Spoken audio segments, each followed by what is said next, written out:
All right, so week nine, the run up to the Civil War. I want to touch upon mostly the compromises involved in the run up to the Civil War. I've talked about how this is a nation of compromise, or a nation built on compromise, that ours is a history of compromise. And the run up to the Civil War certainly embraces this idea. Now, before we get started, I mean, I do want to point out there were many divisions between North and South. There are many things that caused conflict, but it all gets back to slavery. There are many theories of states' rights, economic divisions, et cetera, et cetera. The tariff, it all comes back to slavery. The Civil War is about slavery. So let's get started. This is a pretty lengthy video lecture. There's a lot to cover, and I'm leaving a lot out for logistical reasons, but we will touch upon the keys. Now, slavery, of course, is a major issue. The political divide between those who favored a strong government and those who favored states' rights.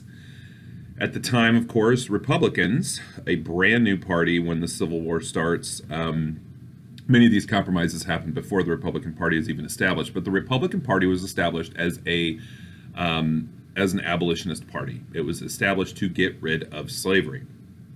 Democrats, on the other hand, supported states' rights and supported the right to have slavery. Now, before we get started on this, I want to discuss a little bit of the regionalism at the time. We've talked about this quite a bit, but I guess more than the regionalism, how these regions came together, how they all kind of work together, because let's just get to it. There are some ironies when we look at the South versus the North in the Civil War. And the run-up to it, particularly with regard to slavery. Now, to be sure, the staple crop of cotton led to Southern prosperity. But could it have existed without the North? Who was transforming all this cotton into textiles? Northern industries. Manufacturers in Lowell, Massachusetts, for example. Now, we've talked about Lowell. But manufacturers in Lowell, Massachusetts consumed over 12 million pounds of cotton in 1835 alone for their mills. They manufactured cotton gins as well. Massachusetts alone created and sold over 44,000 cotton gins in 1845. And northern investors from New York, Boston, Philadelphia, and even London financed the Mississippi boom of the 1830s. Now, indeed, the American system of manufacturing that was proposed by John Calhoun was working. Regions were interdependent. Prosperity was growing. Even as some found slavery morally repugnant, this did not stop them from supporting slavery, even in an indirect way. So you've got the North profiting off slavery, just as the South did. I point this out because too often there is a narrative that the North was anti-slavery and the South pro-slavery, but there were voices from both sides in both regions. The North was hardly innocent in its dealings. One wonders if the girls working in Lowell realized their work relied upon that of the slaves in the South. That's something I've actually contemplated writing a paper about, because I think that there's something there. And to find out kind of how conscious they were about how they were also perpetuating the institution of slavery. Not that it was their fault. So let's get to some compromises here, the run-up to the Civil War. Again, I'm going to fill in the gaps here as well as possible. This starts, obviously starts at the Constitutional Convention, which we've kind of talked about before. The southern states essentially stating that if slavery is not allowed, or if then they will not sign the Constitution, they will not ratify the Constitution, the nation probably never gets established.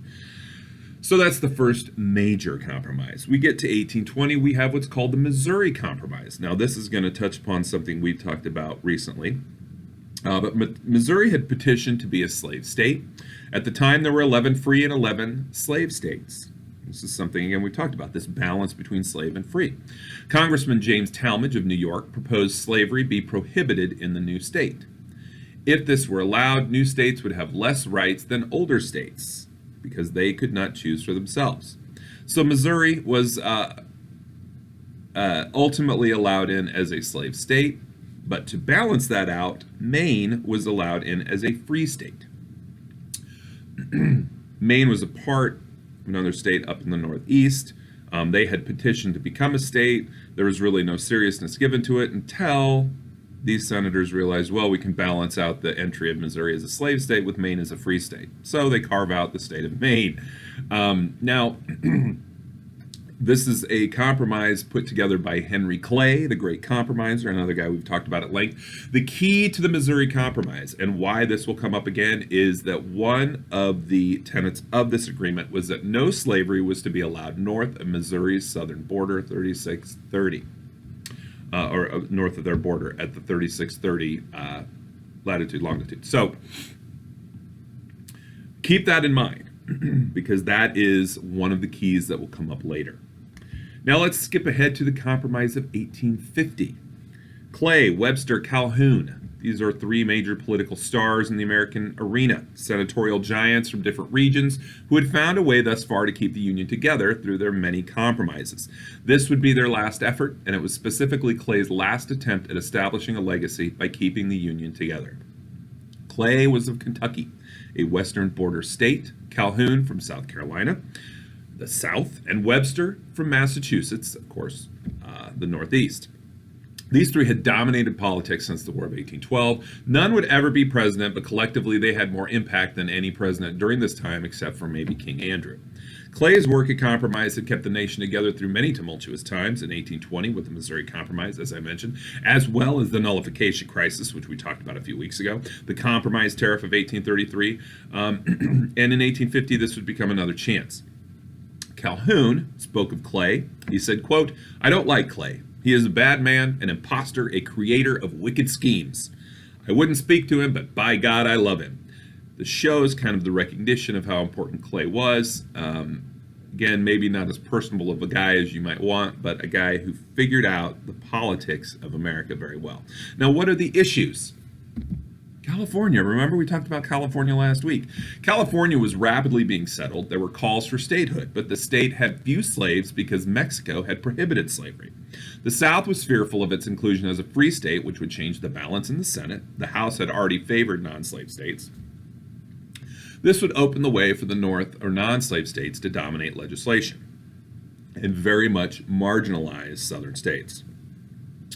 Texas was claiming land that was part of New Mexico. As a slave state, any expansion of their boundaries would open new land to slavery. Thus, the North is not happy about this.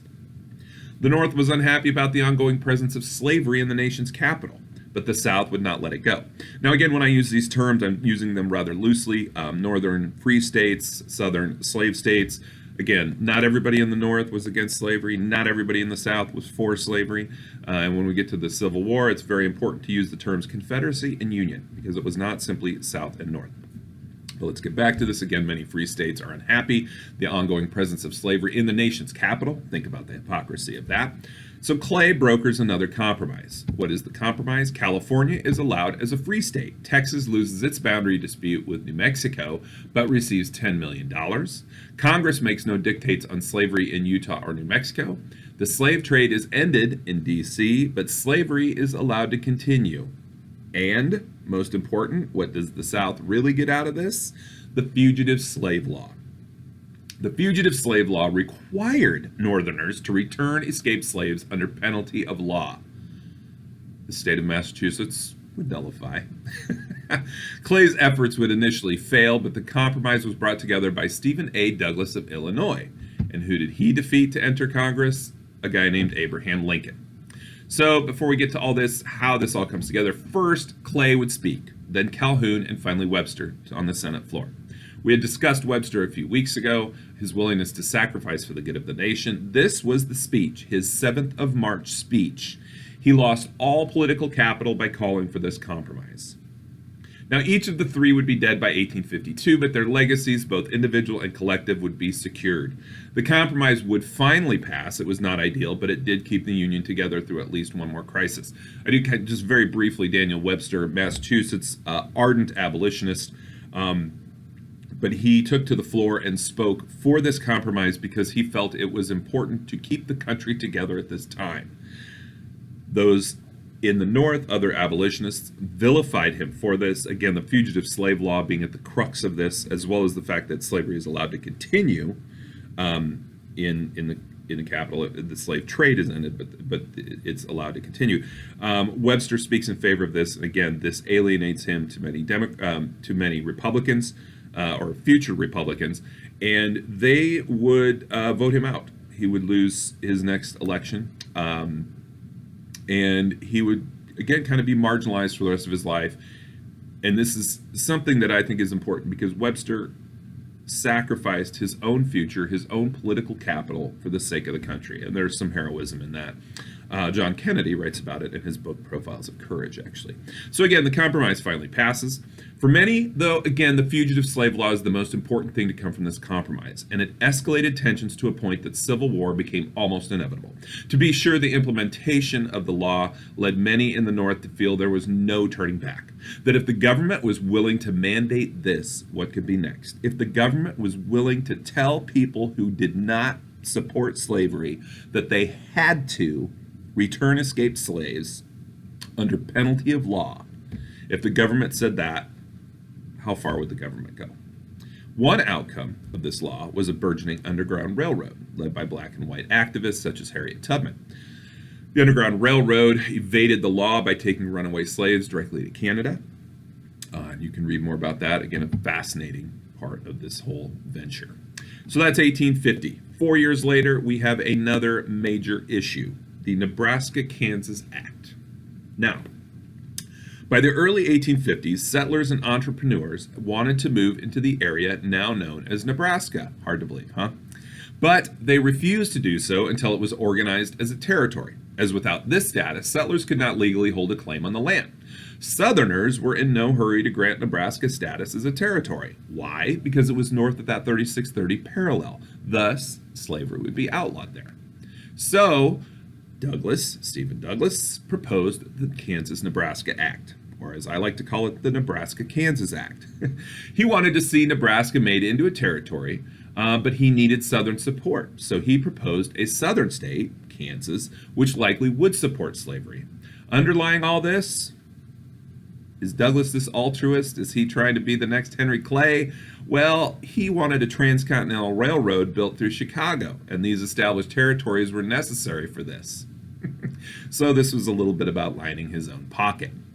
But Douglas's key idea, popular sovereignty. Now, this is something I had brought up last week. The people of Texas wanted the United States to annex Texas. The people of California wanted the United States to annex California. So, in essence, what these people wanted was annexation, and they got it eventually. Whether it came through the war, which it obviously did, but it's something to note, because what is popular sovereignty? The idea of letting the people decide. Let the people decide what they want in their area. Really does it get more democratic than that?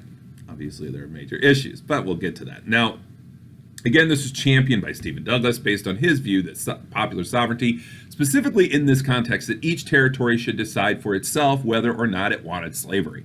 Now, Nebraska would not go for slavery. It did not have the right climate for cotton or other slave-driven crops, plus it was above that 3630 parallel. Kansas was a slave state, so would likely vote for slavery, thus assuaging everyone. But wait, how did this contradict a previous compromise? Let's go back. Again, above the 3630 latitude from the 1820 compromise, Kansas was above this line of demarcation. Thus, Kansas as a slave state would violate the Missouri Compromise. Nevertheless, the bill passed in 1854, and the northern states were outraged. Now, obviously, again, you get the idea this is a democratic nation, let the people decide, power to the people. But the other issues is obviously fostered divisions, especially in neighboring states like Missouri and Kansas. Kansas City, for example, is essentially on the border of Kansas. Those pro-slavery elements in Kansas City or neighboring towns could easily cross the border to vote for their own kind, and they did. The act irreversibly split the Whig Party by section. Almost every Southern Whig voted for the bill, while every Northern Whig opposed it. Southern Whigs went to the Democratic Party, Northern Whigs reorganized themselves and formed the Republican Party with other anti-slavery interests. Democrats, at this point in 1854, were now the only party which crossed sectional lines. Now, those in the North felt that if the Compromise of 1820 could be ignored, the 3630, the Compromise of 1850 could as well, and numerous violations of the fugitive slave law occurred. Pro-slavery elements in Missouri tried to influence the outcome of the polls regarding slavery. Why Kansas possibly slave? Its land was similar to Missouri's, thus it supported the same type of agriculture that benefited from slavery. Those in the border areas wanted Kansas to be a slave state and were not shy about sharing their convictions or their fists and bullets. That's where we get the term border ruffians. Missouri Senator David Atchison led a group of over 1,700 of these border ruffians into Kansas to vote for a pro-slavery representative in 1854. They threatened to shoot, burn, and hang anyone who opposed slavery. They succeeded in electing a pro-slavery candidate to Kansas.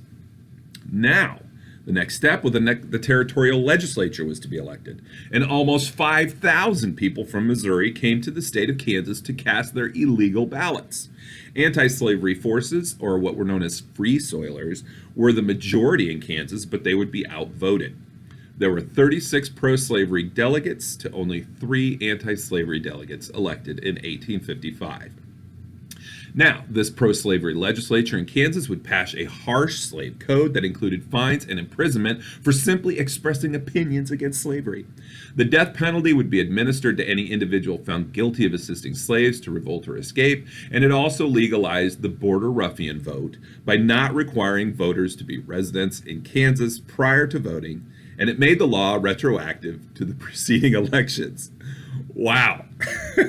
So they took advantage of that victory, did they not? Free soilers, though, soon again outnumbered this pro-slavery element, and they refused to abide by what they called a bogus legislature that was seated in Shawnee Mission. They drew up a free state constitution and elected a separate governor and separate state legislature in Topeka. Thus, the state had 2 governments.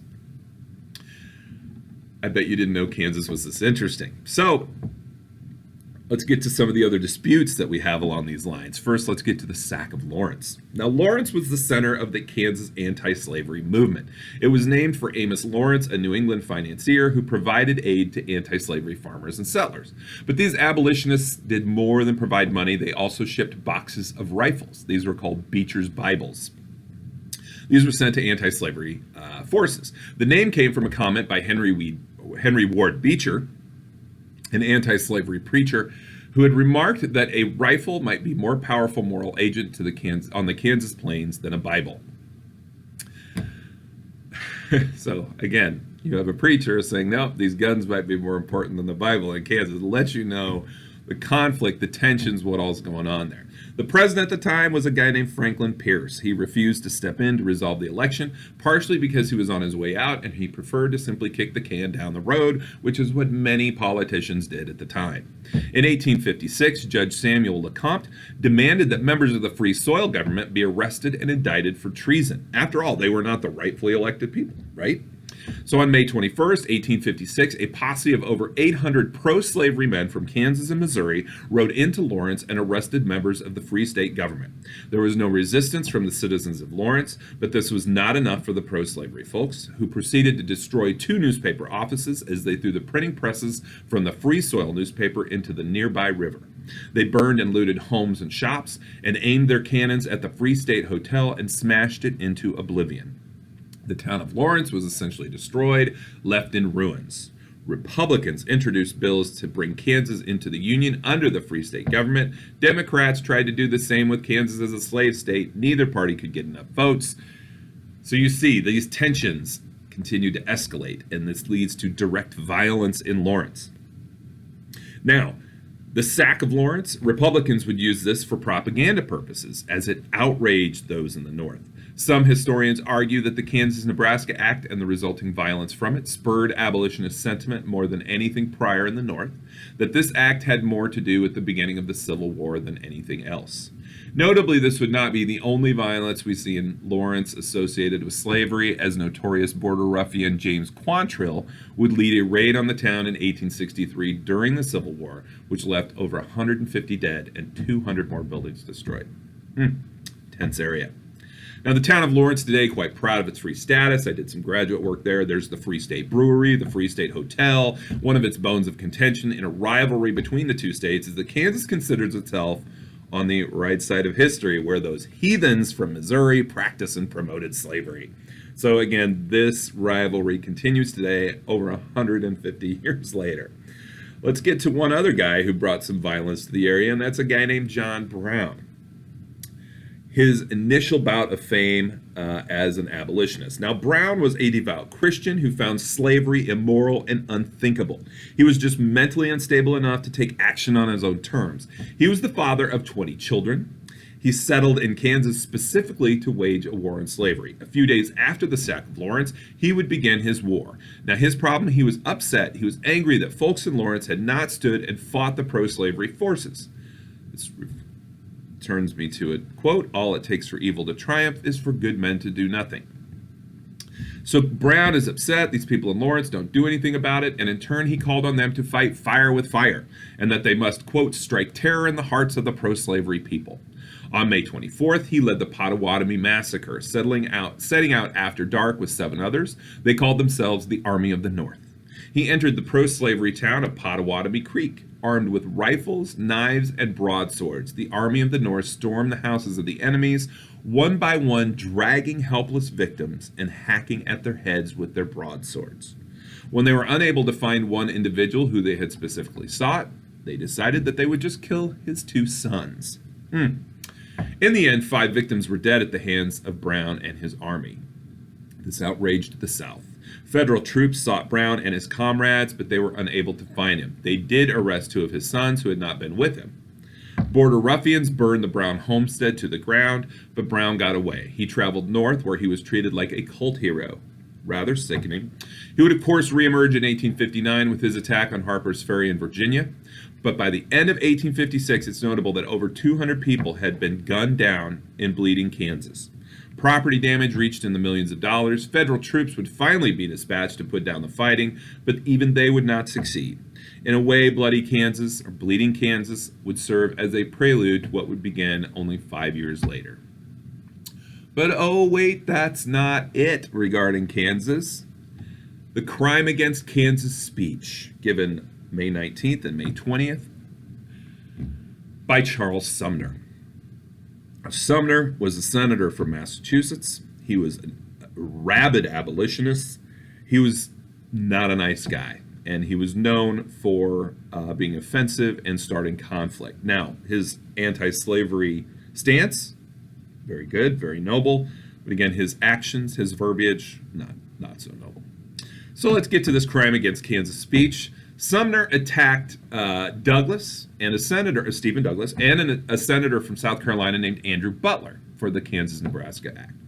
In the speech, Sumner claimed that Butler had taken, quote, "a mistress who, though ugly to others, is always lovely to him.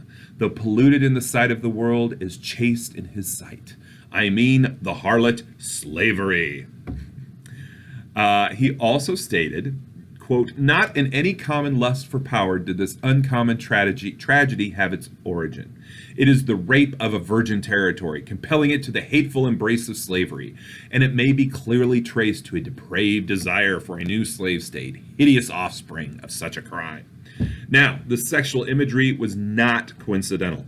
Abolitionists often chose sexual imagery in such speeches as it reflected their accusations that slavery was maintained so that slaveholders could engage in forcible sexual relation with their female slaves. Did this happen? Quite often. It was quite prevalent. Was this the only reason that people had slaves? No. Was it the main reason? No. Probably not the number one reason. Now, again, this abuse was rampant. It happened all the time. We know this. But again, this is a little bit of exaggeration. And again, this explains why they focus on the sexual imagery. Now, Sumner also made fun of Butler's manner of speech and his physical mannerisms. Why is this notable? Butler had recently suffered a stroke, which explains why his manner of speech was a little bit confusing, and it explains his physical mannerisms. If you've ever known somebody who had a stroke, their physicalities change after that. And this is something that Sumner attacked. Now, in a recent presidential election, we had a president make fun of somebody's handicap, and it was awful and embarrassing. This is what Sumner did. Equally awful and embarrassing. He would compare Butler to Don Quixote for embracing a prostitute as his mistress. Butler was not even in attendance for this speech. Douglas commented during the speech that Sumner was, quote, "going to get himself shot by some other damn fool." Huh. Close. Preston Brooks was a congressman. He was Butler's nephew. Because of the South's emphasis on honor and tradition, he did not take this lightly, and he wanted to defend his uncle. He wanted to challenge Sumner to a duel, but he was told that duels were for gentlemen of equal standing. That's what Sumner told him. And Sumner was no better, and that he was no better than a drunkard. So he challenges Sumner to a duel. Sumner says, "You're just a drunkard, and duels are for gentlemen of equal standing," thereby saying, "You're not of equal standing to me. I'm Charles Sumner." 2 days after the speech, Brooks confronted Sumner as he was writing at his desk in the Senate chamber. Quote, "Mr. Sumner, I have read your speech twice over carefully. It is a libel on South Carolina and Mr. Butler, who is a relative of mine." Brooks then proceeded to beat Sumner on his head with a gold-tipped cane until Sumner was finally able to stagger away and he would fall unconscious. Brooks continued to beat him with his cane until the cane broke. At that point, Brooks would leave. Some senators tried to intervene but were held back by pistol-brandishing South Carolina Representative Lawrence Kite. Brooks eventually was fined for his actions, and Kite would be censured. Violence on the Senate floor. Sumner, of course, was supported by rallies in the North. Brooks supported by Southerners. For example, he received many new gold-tipped canes as gifts because he had broken them other ones on Sumner's head. The newspaper, the Richmond Enquirer, editorialized that Sumner should be caned, quote, "every morning." The truth, allies of each individual felt each was a little too radical. Sumner was too harsh, and Brooks was right in defending his family's honor, just not right in how he did it. Now, Sumner would get the last laugh. He was an influential radical Republican, both during the Civil War and then when the radical Republicans get their name, during Reconstruction. Brooks would resign his seat in the House. He said that he did not intend to kill Sumner. If he had, he would have used a different weapon. So he was unapologetic. Brooks resigns the seat in the House, and he would die a year later from the croup. Some historians argue that this assault was essential for the Republican Party's rise. That is a packed video lecture on the compromises leading up to the Civil War, or what I call the run-up to the Civil War. Hopefully you found all of this somewhat interesting. Have a good week.